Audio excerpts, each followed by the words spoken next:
এবং নজরুল ইসলাম 3 বার অ্যারেস্ট হয়েছিলেন। অনেকেই জানে যে একবার অ্যারেস্ট হয়েছিল। নজরুল তো অনেক শৈশব বয়সে এখানে আসতেন।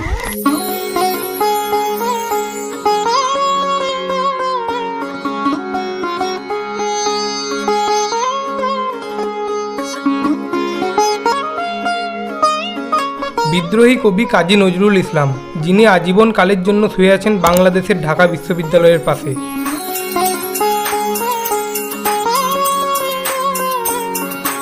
বাঙালির প্রাণের থেকেও প্রিয় এই কবির জন্ম বর্তমান সময়ের পশ্চিমবঙ্গের পশ্চিম বর্ধমান জেলার আসানসোল শহরের চুরুলিয়া নামক গ্রামে। চলুন আজ ঘুরে আসি বিদ্রোহী কবি কাজী নজরুল ইসলামের জন্মবাড়ি থেকে। তো বন্ধুরা, অনেক তো হলো রাজবাড়ি, অনেক তো হলো জমিদার বাড়ি, এবার হোক না একটু অন্য টাইপের। তো বন্ধুরা, আজকে আমরা চলে এসেছি এমন একটা জায়গা যেখানে কোনো রাজবাড়ি নেই, যেখানে কোনো জমিদার বাড়ি নেই, আছে অন্যরকম একটা জিনিস। তো যেটা দেখার জন্য আমরা অনেক দিন ধরে প্ল্যান করছিলাম যে এই জায়গাতে যাব, ভিডিও বানাবো। সেই জায়গাতে আজকে আমরা ফাইনালি আসতে পেরেছি। যে জিনিসটা নিয়ে আজকে আমরা ভিডিও বানাচ্ছি সেটা নিশ্চয়ই তোমাদের মনে প্রশ্ন জেগেছে যে কিসের জন্য আমরা এসেছি ভিডিও বানানোর জন্য। তো কোশ্চেনের উত্তরটা আরেকটু পরে জানতে পারবে, কারণ এখন আমি বলবো না। ভিডিওটা দেখতে থাকো, জানতে পারবে।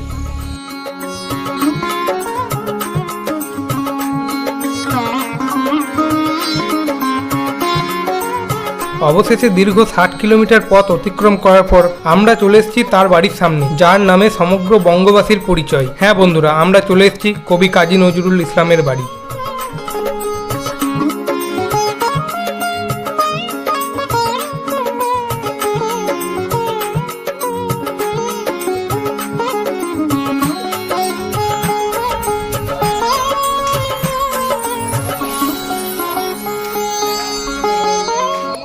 তো বন্ধুরা, যে মাটির ঘরের যে ছবিটা দেখতে পাচ্ছ, এটা হচ্ছে সেই বাড়িটা, যেটা আগেকার বাড়িটা ছিল। এটা হচ্ছে সেই বাড়িটা। আর বর্তমান সময়ে এই যে 3 তলার একটা বিল্ডিং করা হয়েছে, আর যার নাম দেওয়া হয়েছে নজরুল একাডেমি। তো বন্ধুরা, কাজী নজরুল ইসলামের তো বাড়িটা দেখালাম, এবারে আমরা যাচ্ছি যেখানে তার কবর আছে। তো চলো সেখানে যাই। তোমাদের মনে মনে একটা কোশ্চেন আসতেই পারে যে কাজী নজরুল ইসলামের কবর তো সেই বাংলাদেশে আছে, ঢাকা বিশ্ববিদ্যালয়ের পাশে। তো এখানে কি করে তার কবর আছে? তো সেই কোশ্চেনের উত্তর সেখানে গিয়েই দিচ্ছি, চলো। তো বন্ধুরা, আমরা ফাইনালি চলে এসেছি সেই স্থানে যেখানে কবি কাজী নজরুল ইসলামের সমাধিক্ষেত্র, তার সাথে তার স্ত্রী প্রমীলা দেবীরও সমাধি এখানে আছে। তো তোমাদের মনে যে কোশ্চেনটা আসছে সেই কোশ্চেনের উত্তর আমরা ভেতরে গিয়ে দিচ্ছি, চলো। আমরা এখানকার একজন কবি, তো তার সাথে আমরা পরিচয় করে নেব। তো আপনার নাম? আমার নাম হচ্ছে কাজী আখতার হোসেন। আচ্ছা, আপনি কি কাজী নজরুল ইসলামের বংশ? একটা প্রতিবেশী। আচ্ছা আচ্ছা আচ্ছা, ঠিক আছে। নিজের বংশধর আত্মীয় বলে পরিচয় দিই। আপনি লেখালেখি করেন? আমার আত্মীয়তা বন্ধন নাই, কিন্তু আমার কিন্তু হৃদয় বন্ধন আছে, কিন্তু আত্মীয়তা বন্ধন, হৃদয় বন্ধন আমার সাথে কাজী নজরুল আছে। আচ্ছা আচ্ছা। এবং কাজী নজরুল আমি জীবনে 2 বার দেখেছি। 1962 যখন প্রমীলা দেবী মারা যায় 31শে জুন, তখন আমার ভাই 10 থেকে 11 বছর বয়স। আচ্ছা। আবার নজরুল ইসলাম এসেছিলেন 1967-তে পাকিস্তান ডকুমেন্টারি ফিল্ম করার জন্য। তখন কবি নির্বাক হয়েছিলেন। 1942 সালের 9 জুলাই, ঠিক আছে। তারপর থেকে উনি এখানে এসেছিলেন 1962, 1967, কিন্তু জীবদ্দশায় তিনি একবার এসে গেছেন। আচ্ছা। 10 বছর বয়স থেকে এখান থেকে আউট অফ চুরুলিয়া নজরুল ইসলাম। তারপর বেঙ্গলি রেজিমেন্টে যখন ব্রিটিশ গভর্নমেন্ট ডিজলভ করে দিল, তখন 1920 সালে একবার এখানে এসেছিলেন, 7 দিন ছিলেন তখন নজরুল ইসলাম। আচ্ছা আচ্ছা আচ্ছা। এবং পরবর্তীকালে যখন নজরুল ইসলাম প্রমীলা দেবীকে বিবাহ করলেন 1924 সালে 24শে এপ্রিল কলকাতার বুকে, ঠিক আছে। এমত অবস্থায় একজন বিধর্মী নারীকে একজন অন্য ধর্মের ছেলে বিবাহ করছে, সেটা একটা মানে দক্ষিণ একটা পন্থীরা তারা কিন্তু একটা চরম বিরোধিতা করেছিল। সেই বিরোধিতা উপেক্ষা করে নজরুল ইসলাম বিবাহ করেছিলেন প্রমীলা দেবীকে। এবং প্রমীলা দেবীকে দৃঢ় প্রতিজ্ঞাবদ্ধ ছিলেন, এবং তার মা গিরিবেলা দেবী দৃঢ় প্রতিজ্ঞাবদ্ধ ছিলেন যে প্রমীলার সাথে আমি নজরুলের বিয়ে নিশ্চয়ই আমি দেবো, এখানে যতই বাধা প্রতিবন্ধকতা আসবো না কেন আমরা কিন্তু মানবো না। প্রমীলা কিন্তু নজরুলকে ভালোবেসেছিলেন। 1924 সালে 24শে এপ্রিল বিবাহ হয়েছিল। আর প্রমীলা দেবীকে কেন্দ্র করে নজরুল ইসলাম একটা সুন্দর একটা কবিতা লিখেছিলেন, এবং সেটা গানে রূপান্তরিত হয়েছে। হেমর রানী তোমার কাছে হার মানিয়া শেষে, আমার বিজয় কতল লুটাই তোমার চরণ তলে আসে, আমার সমরজয়ী অমর তরবারি দিনে দিনে ক্লান্তি আনে হয়ে ওঠে ভারী। এই যে অর্থাৎ নজরুল ইসলাম মানে প্রমীলা দেবীকে কত বেশি ভালোবাসতেন, সারা বিশ্বের কাছে একটা নজির সৃষ্টি করে গেছেন। এবং তার এই ছবিও আমাদের কাছে আছে। এবং বিজয়িনী বলে একটা কবিতা, সেটা একটা গানের ওটা রূপান্তরিত হয়েছে। আমরা যেখানে উপস্থিত হয়েছি এটা হচ্ছে প্রমীলা দেবীর সমাধিস্থল। অর্থাৎ প্রমীলা দেবী যখন 1962 সালে 30শে জুন মারা যান, তখন আমার বয়স 10 থেকে 12 বছর। আমরা কিন্তু সুন্দরভাবে পরিচ্ছন্ন করে ইসলামিক মোতাবেক, অর্থাৎ ইসলামিক ধর্ম মোতাবেক যেভাবে করা উচিত, আমরা সেভাবে তাকে পবিত্র করে তাকে জানাজার মারফতে আমরা সেখানে পবিত্র অবস্থায় তাকে কবর দিয়েছি। এবং এখানে এসে আমরা একটা বাগানে রূপান্তরিত করেছি। দেশ বিদেশের সমস্ত কবি অনুরাগীরা এখানে আসেন, সেখানে ফুলমালা এখানে দিয়ে যান। আর তার পাশেই যেটা দেখছেন 1976 29 আগস্ট আচ্ছা, কবি যখন মারা যান বাংলাদেশে ঢাকাতে, হ্যাঁ, সেইখান থেকে আমরা কবরের মাটি আমরা এনেছিলাম। সেই আনতে গেছিলেন কবির জ্যেষ্ঠ পুত্র কাজী সব্যসাচী, সাহিত্যিক নেভাল মজুমদার এবং বিপ্লবী গণেশ ঘোষ। আচ্ছা, এবং তারা সেখানে কবরের মাটি এসে এনে আমরা পরিমিলার পাশে একটা কবর আমরা স্মৃতিসৌধ করে রেখেছি, যাতে আমরা যখন নজরুলকে পেলাম না, প্রমিলার পাশে তার কবরের মাটি নিয়ে আমরা স্মৃতিসৌধ করেছি। এখানে দেশ বিদেশের সমস্ত মানুষরা আসেন, প্রতিদিন ভিজিটার্স আসেন, বাংলাদেশ থেকে আসছেন, স্কটল্যান্ড থেকে আসছেন, ইংল্যান্ড থেকে আসছেন, রাশিয়া থেকে, জাপান থেকে, বিভিন্ন দেশ থেকে, বিভিন্ন জায়গায় আসছেন। বাংলাদেশের তো জাতীয় কবি, জাতীয় কবি, হ্যাঁ জাতীয় কবি, হ্যাঁ, যদিও মানে গভর্নমেন্ট স্বীকৃত নয়, কিন্তু মুখে মুখের মধ্যে তিনি জাতীয় কবি। তো যাই হোক, এখানে আমরা সেইভাবে একটা স্মৃতিসৌধ করে রেখেছি। এই যে মোমেন্টটা দেখছেন, হ্যাঁ, এটা এখানে কবি নজরুল ইসলাম যে সমস্ত বইগুলো ব্রিটিশ গভর্নমেন্ট বাজেয়াপ্ত করেছিলেন, আচ্ছা, তার মধ্যে বিশেষবাসী, প্রলয় শিকা, হ্যাঁ, তারপরে আপনার অগ্নিমিনার, সেই সমস্ত যুগবাণী, সেই সমস্ত বইগুলোর আমরা নাম দিয়ে আমরা একটা মোমেন্টটা করে রেখেছি। এখানে মোমেন্টটা করে রেখেছি হ্যাঁ, যে ব্রিটিশ গভর্নমেন্ট কত বেশি ভয় খেত নজরুল ইসলামকে।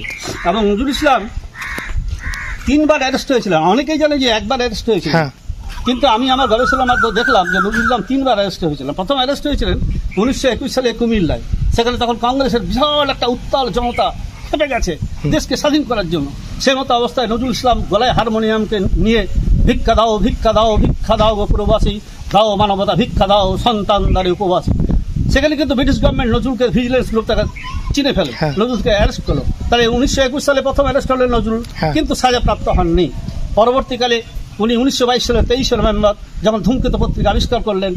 এখন আমরা যেখানে এসেছি সমাধিস্থলে, আমি আপনাদের নজরুল সম্বন্ধে বা রবীন্দ্রনাথ তার একটু আলাপনে একটা পরিচয় আমি দিলাম। অনেক কিছু আমরা এখানে এসে জানতে পারছি, যেটা আমরা আগে কখনো জানিনি, বা যেটা লেখা আছে তার থেকেও কিন্তু অনেক কিছু আলাদা আমরা এখানে জানছি। তো হ্যাঁ, তেমনই একটা জিনিস হচ্ছে এই মঞ্চটা, যার নাম প্রমিলা মঞ্চ।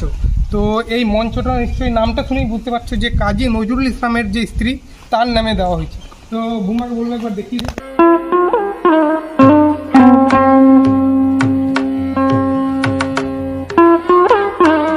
অন্যান্য জায়গা যেগুলো এতদিন পর্যন্ত ভিডিও করেছি, তো রাজবাড়ি হোক বা অন্যান্য জায়গা হোক, তো সেই জায়গাগুলোর থেকে এই জায়গাটা অনেকটা আলাদা, অনেকটা আলাদা।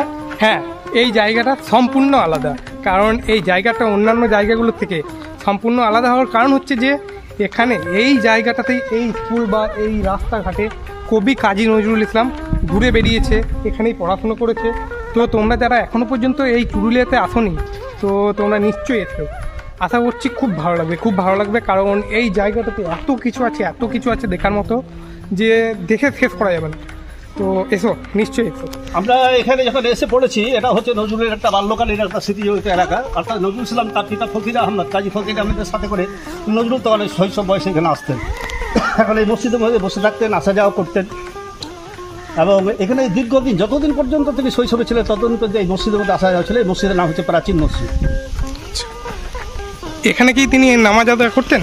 না, তার বাল্যকাল বয়স তো 9.5 বছর 10 বছর। হ্যাঁ, তখন তো চলে গেছেন। হ্যাঁ হ্যাঁ হ্যাঁ, বাল্যকালের মধ্যে। ঠিক ঠিক। আর এটা হচ্ছে পীরের পুকুর, পীর পুকুর। এটা এখানে দুটো আপনার বট গাছ ছিল, হারুত আর মারুত। আচ্ছা, সে হারুত মারুত বট গাছ দুটো কিন্তু ঝড়ে ভেঙে যায়। পরবর্তীকালে ঝড়ে যখন ভেঙে গেল, আমরা দুটো ফের বট গাছ লাগালাম। আর কবি নজরুল ইসলাম বাল্যকালে তখন এই যে বটের যে ঝুড়ি রয়েছে, এই ঝুড়ি দিয়ে তিনি চাপ করে নামতেন এবং পুকুরে স্নান করতেন, খেলা করতেন। এখন আমরা যাচ্ছি যে কৈশোরকালে নজরুল ইসলাম, হ্যাঁ, যে আমাদের এই যে একটা বিখ্যাত সন্ত আছেন, সন্ত সাধু, অর্থাৎ পীরের দরজা, অর্থাৎ একটা আল্লাহর আউলিয়া সাধু সন্ত আর কি। তো এখানে কৈশোরকালে তিনি নজরুল ইসলাম আসতেন, ছাঁটা দিতেন, সেবা শুশ্রূষা করতেন। এই জায়গাটার নাম হচ্ছে হাজি পালোয়ান সাহেব দরগা। এই জায়গাটা পীরের দরগা, সামনের এই হাজি জায়গাটা। পালোয়ান সাহেব। আচ্ছা আচ্ছা। আমরা এখানে পৌঁছে গেছি নজরুল ইসলামের কৈশোরকালে, অর্থাৎ নজরুল ইসলাম 9 থেকে 9.5 চক্কি 10 বছর পর্যন্ত এখানে ছিলেন। কিন্তু হাজিপাল সাহস্তানের কাছে তিনি নিত্য রবিত্র তিনি আসতেন এবং ঝাঁটা দিতেন এবং সেবা শুশ্রূষা করতেন। কি জানি হয়তো এই সংস্থা মহাপুরুষের একটা আশীর্বাদ লেগে যেতে পারে, তাই আজকে চুরুলিয়া দুখুমিয়া আজকে বিশ্বখ্যাপী এবং বিশ্বকবি হিসেবে তিনি আজকে স্বীকৃত হচ্ছেন, একটা দেশে জাতীয় কবি হিসেবে স্বীকৃত করছেন। তাই আপনার ভূপেন হাজরিকা বলেছিলেন, সবার হৃদয়ে রবীন্দ্রনাথ, চেতনাতে নজরুল। আজকে নজরুল ইসলামকে এক কথাই চিনছে, যেমন সারা বিশ্ব চিনছে কবিগুরু রবীন্দ্রনাথ ঠাকুরকে, আজ কিন্তু সারা বিশ্ব চিনছে তার শিষ্য কাজী নজরুল ইসলাম, বিদ্রোহী কবি কাজী নজরুল ইসলামকে।